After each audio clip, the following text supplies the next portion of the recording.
Hello student, हम लोग acceleration due to gravity निकालते हैं। अगर कोई बॉडी है जो h हाइट पे है, कहाँ से? From the surface of the earth.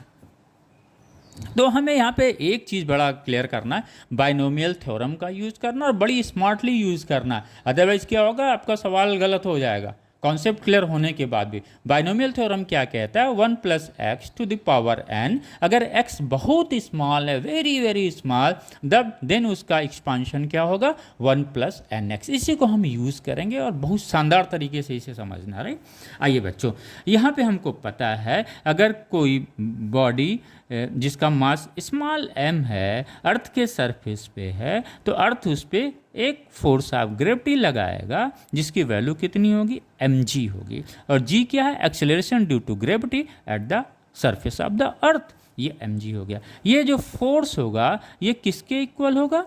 ये फोर्स इक्वल होगा न्यूटन्स लॉ ऑफ ग्रेविटेशन के हिसाब से m पे जो ग्रेविटेशनल अट्रैक्शन फोर्स लगा रहा है, कौन? जो अर्थ का मास लगा रहा है, उसके बराबर होगा। यानी mg = Gm/m/r²।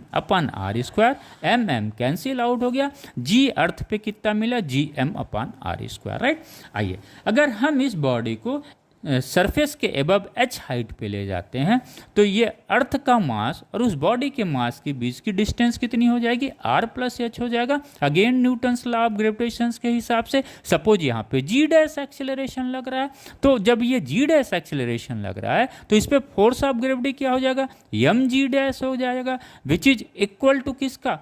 Gravitational attraction force जो कौन m लगा रहा है किस पे? इस स्मॉल m पे, दिस वन। ये mm कैंसिल हो गया, g dash equal to this one हो गया। राइट, अगर हम ये r² बाहर ले लेते हैं तो हमें क्या मिलेगा? ये r² बाहर लिया तो हमें ये मिल गया Gm/r² in the bracket 1 + h/r whole power 2।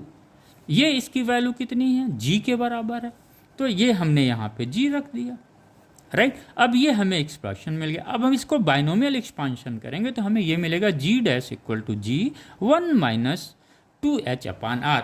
अगर तभी ये लगाएंगे बाइनोमियल एक्सपांशन या बाइनोमियल थ्योरम को जब h की वैल्यू बहुत बहुत स्मॉल हो। लेकिन अगर h की वैल्यू r के बराबर है, रेडियस ऑफ द अर्थ के बराबर है, और अगर हम यहाँ पे रखेंगे तो g डैश की वैल्यू क्या मिलेगी? माइनस में मिलेगी, -g में। यानी ये गलत है, ग्रेविटेशन एक्सेलरेशन कभी माइनस में नहीं होगा यहाँ पे। राइट, तो ये गलत हो गया। यानी यहाँ पे बाइनोमियल एक्सपांशन नहीं लगाना है, बल्कि सिंपल हमें ये लगाना है g डैश